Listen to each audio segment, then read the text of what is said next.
Before we get started today, I want to share with you something that I'm totally excited about. Do you want to know what to do until love finds you? Or how to recognize the right one? How to get from hello to I do? How to break unsuccessful cycles in your romantic life? How to get past loneliness? Well, the Love Masterclass was designed just for you. It's all about getting real about life, love, and happiness, and I hope you'll join me. It is chocked full of wisdom, things for you to think about, things for you to do, and I've got so many praise reports from previous classes. I think that it's your time this time. Simply log on to michellehammond.com and click on the Love Masterclass button, and you're in. Can't wait to see you. Don't forget, there's an early bird special for the month of February only.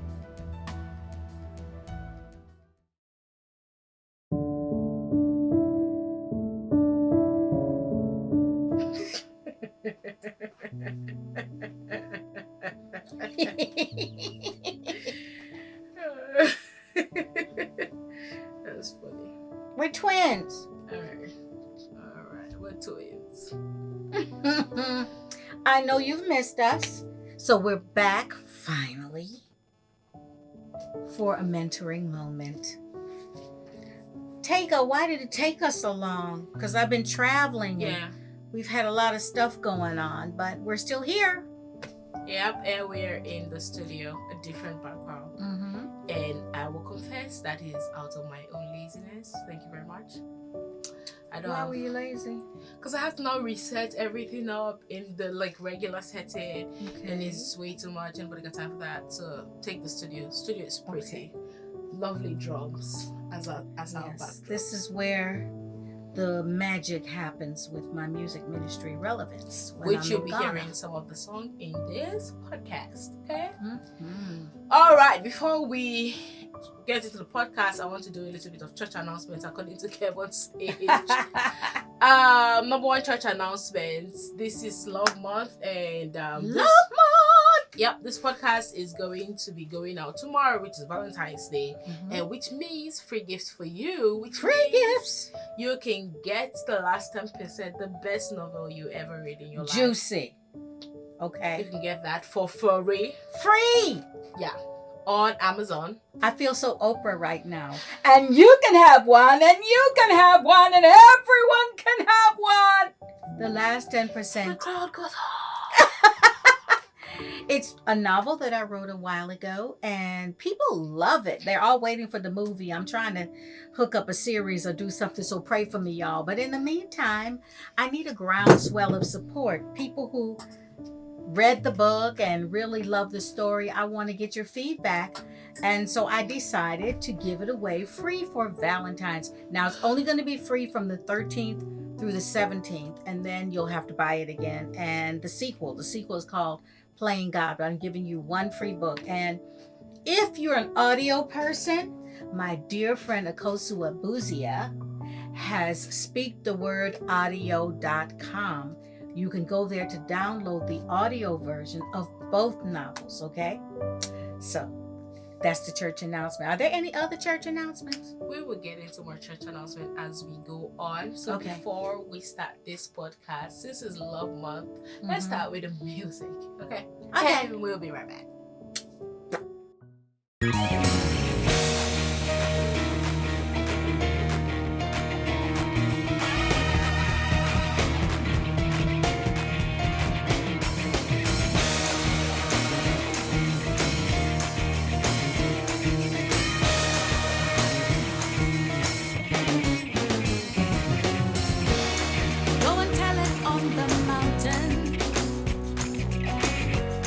Go and tell it in the streets. Go and tell it on the highways that the price has been paid. Go and tell it to the broken. Go and tell it to the lost. Go and tell it to the prisoner. That we are free. For God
the world that he gave his only one.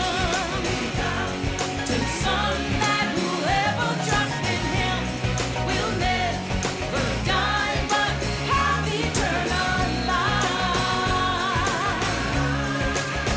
Oh, for God so loved the world that he gave his only one begotten Son.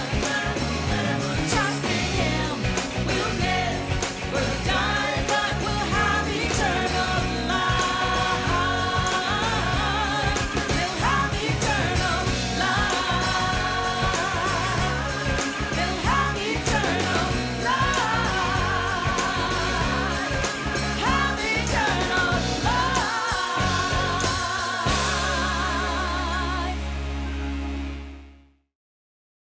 And we're back. What song So, did we do? I don't know. Hope you enjoyed that music and hope it blessed you. And let's continue the podcast. Let's start the podcast actually. So I thought since tomorrow is Valentine's Day and this podcast is going out tomorrow, and we're two single people of different ages, Okay. I thought that we would share our experience with being single around Valentine period. Okay. And what that feels like, what that looks like, how is it different? If anything has changed for you, I'd like to hear stories. Nothing. Okay. Actually, something has changed. There was a time in my life where I didn't know Jesus. So Valentine's Day was a big deal. And Wait, before you continue. So now that you know Jesus is no longer a big deal. Well, I'm coming. Let me land. Okay. So, I always had a boyfriend. And so, there was always that whole buzz around. What were you getting for Valentine's Day? And what were you doing? And I actually had a boyfriend who was totally into it. I mean, I would get a bunch of outfits and I would Before you continue, sorry, disclaimer, we have 7 dogs. Yes, you hear me. Yes, 7-dog household. Dogs. So if you hear a bit of whoop whoop. It's because they want to be in on the podcast and we said no. Okay. Continue your boyfriend story. Yeah, so Roy was really into Valentine's Day. So he would get me outfits and he would get me flowers. Hold on. And he would get me... Okay. Keep talking, say the story. Okay. Go. And he would get me candy. So my mother and dad thought that it was a little bit much, but I loved every moment of it. Of course, somewhere along the way we broke up. I think my parents decided they didn't really approve of him, a whole bunch of drama. That's another story for another day. But then I moved to Chicago and I went to school and I started dating the wrong kinds of men. They just didn't get it. Now I did have one boyfriend, Scotty, God rest his soul. He bought me a beautiful ring for Valentine's Day. Fortunately, he died. That's another story. And after that, my love life took a nosedive. That's the only way that I can describe it. But at any rate,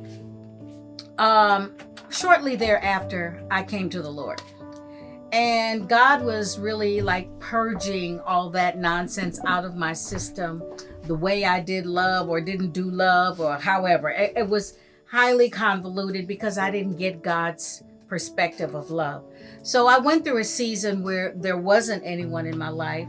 And the only last reference I had to Valentine's Day was my dearly departed Scotty, who had made me feel very special on Valentine's Day, but was no longer there. So for me, it was a time of great depression, and I kind of dreaded Valentine's Day every year. Why would he make you feel special on Valentine's Day when, serve for another day? No, He made me feel special because, he loved me. I know he loved me all the time. But he did go out of his way to make that day special and to get me beautiful presents. That's what I meant. DM me for the inside scoop on Scotty. So, all of that to say that there was a period of life where it wasn't a happy season for me. Then I got to that place of peace about where I was in my relationship with God and who I was as a single woman. And I stopped feeling bad about being single. that didn't erase my desire for marriage. It just put it in a different perspective. We're not talking about marriage, mommy. We're talking about Valentine's Day. Right, but I had to say that because some people would say, oh, don't you ever want to get married? They always ask me that question, so I'm just clarifying that.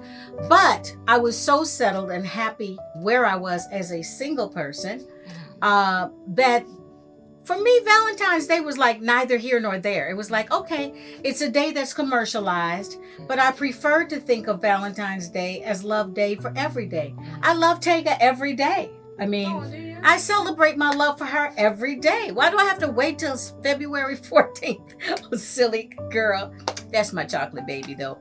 Okay, all I'm saying is that, and you do too. You celebrate me all the time. I feel celebrated and loved by you. Aww. And I don't feel like we wait till February 14th to make that happen.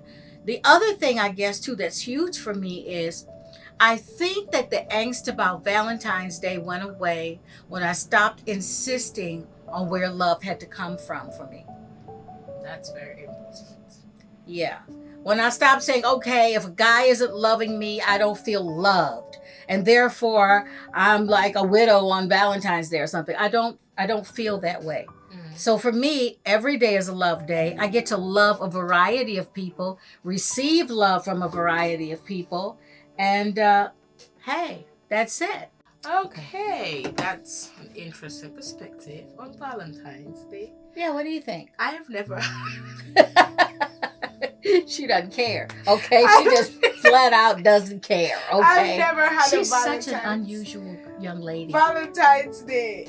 That should show you the length of the relationships that I was thinking about it today. I was like, that should show you the length of the relationships I've had. In fact, I almost had a Valentine's Day if I wasn't breaking up with him on Valentine's Day.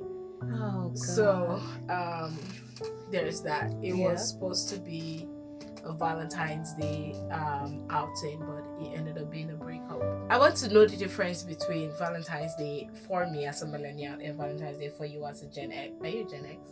I guess so. I always get those confused. Whatever gen you are.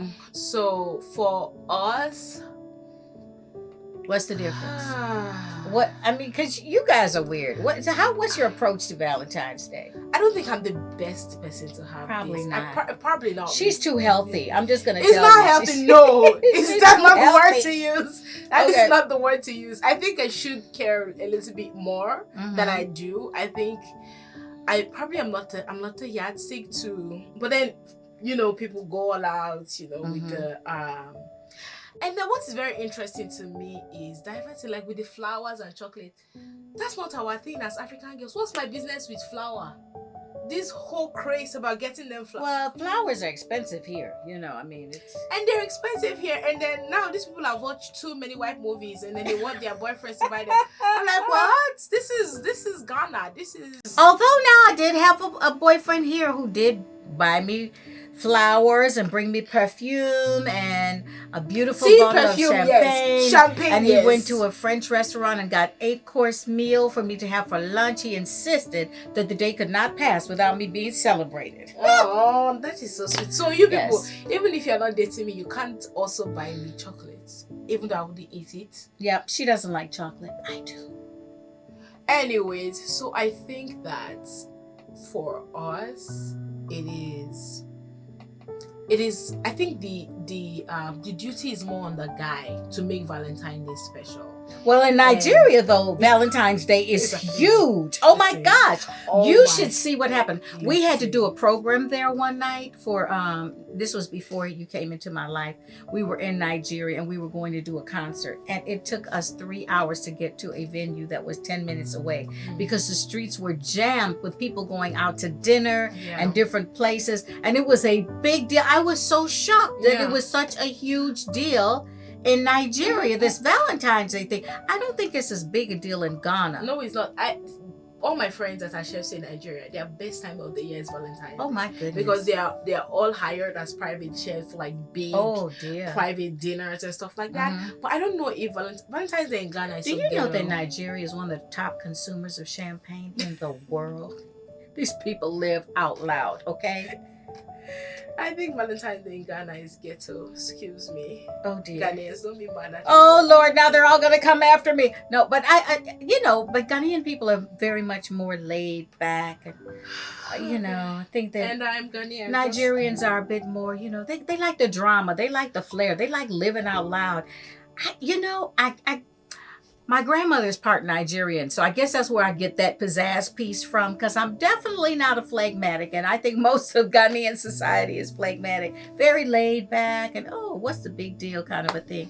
I like a little drama in my life personally, so I kind of lean towards that with my Nigerian people. Okay, we will take another break and do a little bit of church announcements, and then we will come back in and discuss why people are so frustrated for one day and how they can remedy that situation. Okay. After We'll be right this. back. And one other special gift I have for you this month. From February 13th through the 17th, you can get my novel, The Last 10%, for free. Did I say free? Yes, I said free. Log on to Amazon.com to get your free copy of The Last 10%. More details are in the caption. Okay, we're back. We're back. One of the reasons I think my generation is frustrated with Valentine's Day, me personally, I think number one is peer pressure.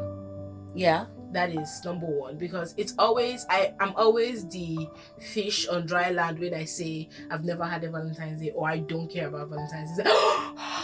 Abomination! You just betrayed the whole woman race. How don't you care about the most important day of our lives? I'm like, nah, you guys just want flowers and sex. That's what you guys want. Even the Christians, they want flowers and sex. Not this I'm girl. so naive. She's so cute. I actually think that saints is doing what they're supposed to be doing and not doing what they're not supposed to be doing. But I am learning that is not so. God help us all. But I think that comparison is a huge thing there. I think that the way it's set up, causes people to magnify what is not in their lives, instead of thinking about, hey, I have people who love me and I was having a good time until today when they brought up this whole thing and romanticized the day and I'm not in on it. And so now I feel like I'm on the outside of the world looking in, and I have friends who are getting flowers and they're telling me all this stuff. And so not only is it about the magnification of what I don't have, I'm now comparing myself with my friends, because why isn't it me? A lot of people don't know how to entertain themselves or love themselves that way. Tell yourself a funny joke. You know you can crack yourself up. Like you laugh to the point where you pee.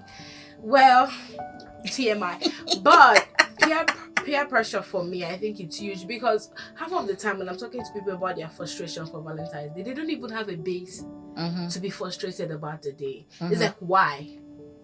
Okay. I mean, it's because there's nobody. I mean, to go out on a simple date, okay. And have you eaten this evening? Yes, I have. Did you go to work? I did. Did your salary come at the end of the month? It did. Are you breathing air? I am. So I don't like. They never give me a substantial. It's the absence. Why. It's the absence of what they think should be there. I think that we kind of.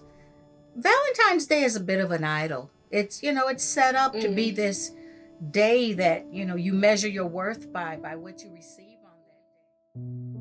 YouTube, I know you're screaming by now saying, wait, what? Where is the end of this video? Well, I got you. I don't want you to just watch this video, but I also want you to help us with our podcast. It is called Life Talk with McKinney Hammond on all podcast platforms. So please go on anywhere you can find podcasts and listen to the end of this conversation. And whilst you're there, help us by liking, downloading it, and sharing with your friends. We appreciate it so much. Now go over to the podcast and listen to the rest of this, okay? All right. Bye.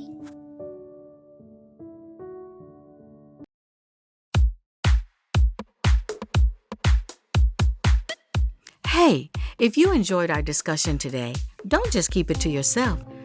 Share it with a friend, like and subscribe. Consider donating to MMH Ministries. More details in the caption. We'd love your feedback, or perhaps you have a question. Email us at askme@michellehammond.com or DM me on any of my social media platforms. And we'll talk soon.